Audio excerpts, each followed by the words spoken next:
ഒരു നാടൻ ചിക്കൻ കറി. തേങ്ങച്ചോറിന് കൂട്ടായിട്ട് ഒരു നാടൻ ചിക്കൻ കറി റെഡിയാക്കിയാലോ? ഇതിനായിട്ട് ഞാൻ 1/2 കിലോ ചിക്കൻ എടുത്തിട്ടുണ്ട്. ഇന്ന് ചട്ടിയിലാണ് ചിക്കൻ കറി വെക്കുന്നത് കേട്ടോ. ഒരു ചട്ടി അടുപ്പത്ത് വെച്ച് ചൂടായി വരുമ്പോൾ എണ്ണ പകർന്ന് ചതച്ചു വെച്ച ഇഞ്ചി, വെളുത്തുള്ളി, ചതച്ച് വെച്ച കൊച്ചുള്ളി, പച്ചമുളക്, സവാള, കറിവേപ്പില ഇത്രയും ചേർത്ത് വഴറ്റിയെടുക്കുക. സവാള കുറച്ച് മതി, കൊച്ചുള്ളി ചതച്ചത് കുറച്ച് കൂടുതൽ ചേർക്കണം. ഇനി മസാലയ്ക്കായിട്ട് ഞാൻ എടുത്തിരിക്കുന്നത് പൊടികളല്ല കേട്ടോ.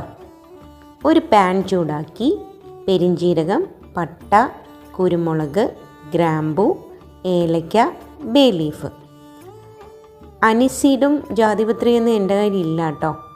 നമ്മുടെ കയ്യിൽ എന്താണോ ഉള്ളത് അതൊക്കെ മതിയെന്നേ. പിന്നെ ഉണക്കമുളകും മല്ലിയും ഇത്രയും കൂടി ചേർത്ത് നന്നായി വറുത്ത് പൊടിച്ചെടുക്കണം. ഇത് നമ്മൾ നേരത്തെ വഴറ്റി വെച്ചിരുന്ന മിശ്രിതമില്ലേ, അതിൽ ചേർത്ത് ഇളക്കി അരിഞ്ഞു വെച്ച തക്കാളിയും ചേർത്ത് വീണ്ടും വഴറ്റി നന്നായി കഴുകിയ ചിക്കൻ കഷ്ണങ്ങൾ ചേർത്ത് പാകത്തിന് ഉപ്പും ചേർത്ത് ചെറുതീയിൽ അടച്ചു വെച്ച് വേവിക്കണം. ഇതിൽ പ്രത്യേകമായി വെള്ളം ചേർക്കേണ്ട ആവശ്യമില്ല കേട്ടോ. പക്ഷെ ഞാനാണെങ്കിൽ മിക്സിയൊക്കെ അങ്ങ് കഴുകി അരപ്പൊക്കെ ചുറ്റിച്ച് വെള്ളം ഒഴിക്കാറുണ്ട്. കുറച്ച് വെള്ളം ഒഴിച്ചില്ലെങ്കിലും കുഴപ്പമില്ല. ഈ സമയത്ത് വേണമെങ്കിൽ തേങ്ങാപ്പാൽ ചേർക്കാം വേണ്ടവർക്ക്, പക്ഷെ ഞാൻ ചേർത്തിട്ടില്ല. ഇത് തേങ്ങാച്ചോറിന് വേണ്ടി ഉണ്ടാക്കിയ കറിയാണ്, അതുകൊണ്ട് കറിയിൽ തേങ്ങാപ്പാൽ ചേർക്കുന്നില്ല കേട്ടോ.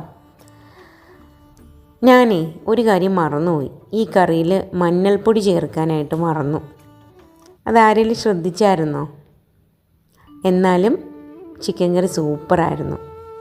എന്തൊക്കെ മറന്നാലും എന്തൊക്കെ ചേർത്തില്ലേലും സ്നേഹത്തോടെ സന്തോഷത്തോടെ കൊതിയോടെ ഉണ്ടാക്കുമ്പോൾ അടിപൊളിയാവും, ഉറപ്പ്.